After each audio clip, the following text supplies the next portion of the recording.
Judge Marnoka recognized Mr. Leonard as being the worst of the worst.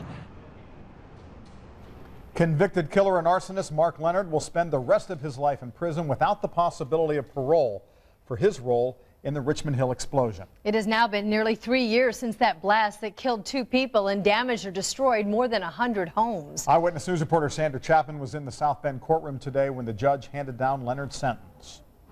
In handing down 2 life sentences plus 75 years, the judge said Mark Leonard was the worst of the worst, saying he was motivated by his need for money and greed. I guess we won. None of it brings Jenny and Dion back, as everybody knows, but we're pleased.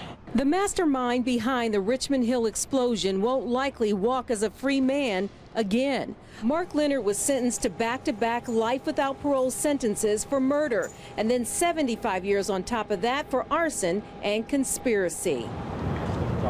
Outside court Friday, 10 of the jurors who found Leonard guilty joined Richmond Hill homeowners and the families of Dion and Jennifer Longworth. They were taken by fools. It's not that I'm joyful, I'm kind of relieved again that this part of it's over. We had a bond together by the time it was over, and some of us just wanted to see it through the rest of the way. In the midst of terrible, evil tragedy, God can bring good out of something like that.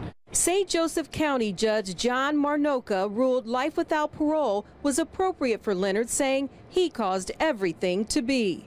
Defense attorney Diane Black argued Leonard didn't deserve life without parole, calling the explosion a perfect storm.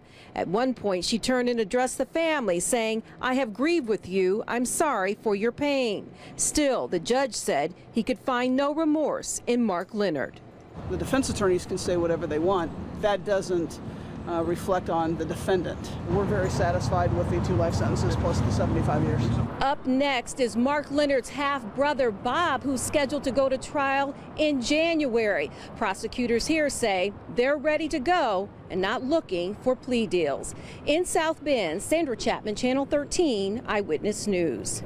And Mark Leonard is the first of 5 people to go on trial in the Southside explosion case. His half-brother, Bob Leonard, will go to trial in January in Allen County for murder and arson. Mark's girlfriend, Monserrate Shirley, has already reached a plea agreement with prosecutors. They dropped nearly 50 charges in exchange for her testimony against the others. Prosecutors also charged Gary Thompson and Glenn Holtz with taking part in the scheme.